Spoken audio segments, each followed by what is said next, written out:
एक ही गुरु के दो शिष्य हैं, सुदामा और कृष्ण, संदीपनी उपाध्याय इनके गुरु जी। लेकिन एक शिष्य सोने की नगरी का राजा है, पूरे विश्व का अधिपति भगवान है, और एक शिष्य एक फूटी सी झोपड़ी में रहता है। एक बार संदीपनी विद्यालय में जब कृष्ण सुदामा पढ़ते थे तब भृगु ऋषि पधारे, सबसे क्रोधी ऋषि, और आकर के गुरु माँ से भिक्षा मांगी। माते भिक्षाम देहि, माता भिक्षा प्रदान करो। माँ ने मन में विचार किया कि अभी सामग्रियां तो इतनी नहीं कि मैं भिक्षा दे सकूं, मना कर दिया। बोले भगवान आप कल आ जाना, आज तो भिक्षा के लिए सामग्री नहीं है, शाम को जब आ जाएगी तो कल आपको प्रदान कर दूंगा। अब भृगु ऋषि तो क्रोधी, उनको तो जब मांगे तब चाहिए। नेत्र बंद करके उन्होंने ध्यान लगा करके देखा, क्या इतनी बड़े गुरुकुल की रसोई में कुछ भी नहीं है। तभी उन्होंने पाया कि वन जाने वाले बालकों के लिए पोटली में मैया ने चने रख रखे हैं, कि जो बालक वन में जाएंगे पुष्प तोड़ के लाएंगे, लकड़ी तोड़ के लाएंगे, वो चने खा लेंगे वन में जाएंगे तो, उनके लिए चने रखे थे। भृगु ऋषि बोले बालकों की ज्यादा चिंता है, एक ऋषि द्वार पर आया उसकी चिंता नहीं है। थोड़ी दूर जाकर के अपने कमंडल के जल से श्रापित कर दिया, जो भी उन चनों को खाएगा वो लक्ष्मीहीन हो जाएगा, उसके जीवन से लक्ष्मी चली जाएगी, वो निर्धन हो जाएगा। जिस समय भृगु ऋषि श्राप दे रहे थे, सुदामा जी वहीं एक वृक्ष के पीछे बैठ करके कुछ पुष्प तोड़ रहे थे। जैसे ही श्राप दिया, सुदामा जी पहले तो चाहते थे कि मैं जाकर के ये संकेत कर दूं कि भाई उन चनों को मत खाना, उनको शाप लगा है। लेकिन तभी गुरुकुल जाते समय देखा कि सामने से अपने दोनों कमर पर पोटलियां बांध करके कृष्ण चले आ रहे हैं। सुदामा जी बोले लाला कहां जा रहे हो? बोले आज तोकू और मोकू वन में जावे की सेवा मिली है, मोए और तोए वन से पुष्प और तुलसी तोड़ के लानी है, लकड़ी तोड़ के लानी है। चल देख गुरु मैया ने वन में खावे के काजे चना भी दिए, दोनों प्रेम से पाएंगे और प्रेम से वहां से बढ़िया सब कछु लेके आएंगे। आज बालकन में हमारो नंबर आया हो वन में जावे को। सुदामा जी की नजर पोटलियों पर पड़ी, बोले कन्हैया कहीं खा नहीं ले, फेंक देंगे तो कहीं अंकुरित होके वृक्ष बन गए, कोई भी खाएगा तो लक्ष्मीहीन हो जाएगा, मेरो कन्हैया खा लेगो तो लक्ष्मीहीन है जाएगो। सुदामा जी जिद करने लगे, बोले सुन तू बाकी के सामान रख अपने पास, ये पोटली मोह दे दे मैं बांधू अपने कमर पे। ठाकुर जी बोले क्यों, मैंने बांध तो रखी। बोले तेरो भरोसा ना है, तो को भूख लगेगा तो मेरे बटके ने खा जाएगो, मोकूद है, जब भूख लगेगी तो दोनों बांट के खाएंगे। और जिद करके सुदामा जी ने दोनों पोटली अपने पास रख ली। वन में वृक्षों की लकड़ी तोड़ रहे हैं, पुष्प तोड़ रहे हैं, फल तोड़ रहे हैं। सुदामा जी मौका ढूंढ रहे हैं, कब मौका मिले मैं भागूं, एकांत में चने खा लूं। तभी जोर की बारिश होने लगी।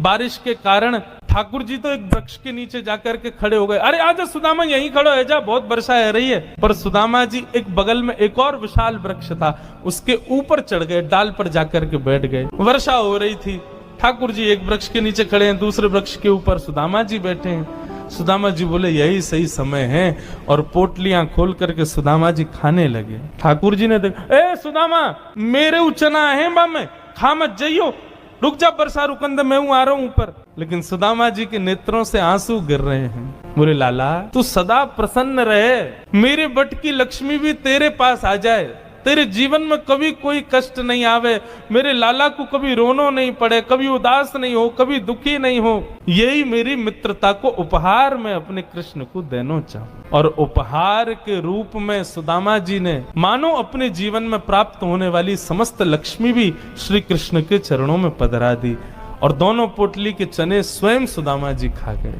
द्वारिकाधीश कृष्ण उस दिन तो सोच रहे थे कि सुदामा तूने एक बार भी विचार नहीं किया कि मेरे भी चने थे उसमें, पा गया। सुदामा जी क्षमा मांगने लगे, बोले माफ कर दे लाला, भूख ज्यादा लगी हमारे, खा गए हो।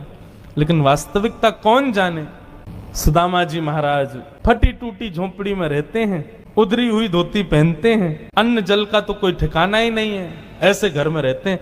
पत्नी बोली द्वारिकाधीश आपके मित्र हैं, आप जाते क्यों नहीं कभी उनसे मिलने? सुदामा जी बोले कहीं मेरी दशा देख करके कोई ये ना सोचे गरीब है, भिखारी मांगने आया, इसलिए मुझे अजीब लगता है। और दूसरी बात ये कि मैं कृष्ण का सखा हूं, अब कृष्ण तो बढ़िया राजकीय वेश में रहता है, अब मैं ऐसे रहता हूं, कोई मुझे देख करके कहीं ये ना सोचे ये कैसा सखा ठाकुर जी का, इसलिए मुझे लगता है कि मैं यहीं से ही उनको भज लूं, उनके पास ना जाऊं।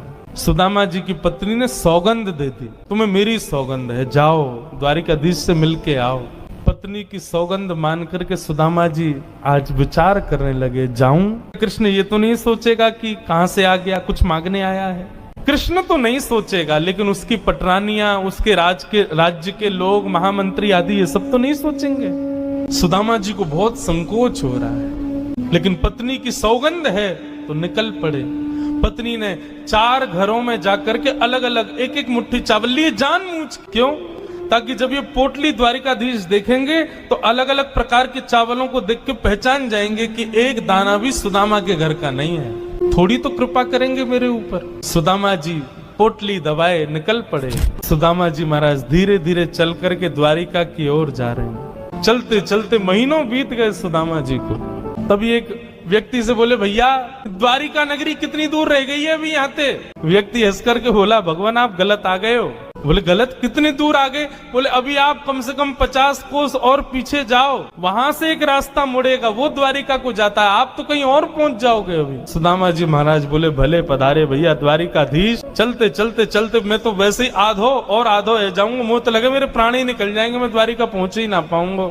अब लाला तू वैसे तो हमारे हृदय में बैठो है, चल के तो हम पता ना कब पहुंचेंगे, लेकिन लाला तेरी अगर इच्छा हो तो तू ही बुला ले अब मुंह को। और ऐसा कह के सुदामा जी वहीं एक वृक्ष के नीचे लेट गए। जैसे ही लेटे थोड़ी बहुत देर में ही उनको थोड़ी ध्वनि सुनाई देने लगी। नेत्र खोल करके देखा, सोने की नगरी है, चारों ओर जय श्री कृष्ण जय श्री कृष्ण जय श्री कृष्ण नाम की ध्वनि आ रही है।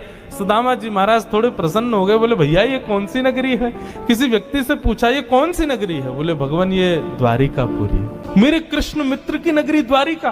बोले हाँ ये द्वारिकाधीश की नगरी द्वारिका। सुदामा जी तो नाचने लगे, जय हो वारे कन्हैया तेरी कृपा। भैया ये द्वारिकाधीश कहाँ बैठे होंगे? बोले सामने जो महल दिख रहा है इसी के राजा हैं द्वारिका, आप चले जाओ। सुदामा जी गए द्वारपालों से जाकर के बोले, भगवान मेरी फटी हुई धोती और मेरे पतले दुबले तन को देख करके आप ये मत सोचना मैं गरीब हूँ कुछ मांगने आया हूँ। पहले ही स्पष्ट कर दिया मैं कृष्ण का सखा हूँ। हम दोनों एक साथ एक ही गुरुकुल में पढ़े हैं, नाम मेरा सुदामा है। आज अपने सखा से मिलने आया हूँ, आप कृपा करके उनको जाकर के ये बता दीजिए।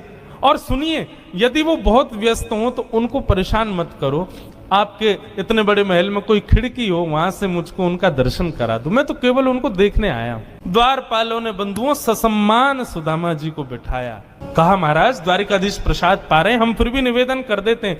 भीतर जाके द्वारपालों ने जैसे ही बताया, द्वार पर आपके सखा आए हैं, बचपन के मित्र हैं, नाम उन्होंने सुदामा बताया है। सुदामा नाम सुनते ही भगवान खा रहे थे, खाते खाते रुक गए। बोले क्या नाम बताया?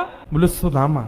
मेरे बचपन के सखा सुदामा आए हैं बाहर? बोले हाँ नाथ सुदामा जी आए। आप प्रसाद पा लीजिए, हमने उनको कह दिया है आप जब निवृत्त हो जाएंगे तब दर्शन कराएंगे। भगवान बोले प्रसाद ये आवश्यक है? मेरे मित्र आए सखाएं बाहर खड़े, तुम उनको बाहर ही छोड़ के आ गए। भगवान आज पहली बार बीच प्रसाद से उठ गए, दौड़े। महामंत्री, सेनापति, पत्नियां सब दौड़ रही हैं। ऐसा कौन आ गया जिसके लिए भोजन छोड़ के भागे? द्वार पर दीनहीन सी अवस्था है, सुदामा जी खड़े। भगवान ने जाकर के हृदय से लगा ली। बार बार उनके मुख को देखते हैं, फिर हृदय से लगाते हैं, फिर देखते हैं, फिर हृदय से लगाते हैं। अपने गले में गलवैया डाल करके लेकर के चल रहे हैं। फिर चलते चलते पता नहीं क्या होता है, ठाकुर जी फिर रोकते हैं, फिर हृदय से लगा लेते हैं, फिर चलते हैं, फिर हृदय, बार बार हृदय से लगा रहे हैं और रोने लग रहे हैं ठाकुर जी। रुक्मणी आदि पटरानियों ने ऐसा दृश्य पहले द्वारिका में कभी नहीं देखा। सुदामा जी को ले जाकर के द्वारिका के सिंहासन पर बिठाया।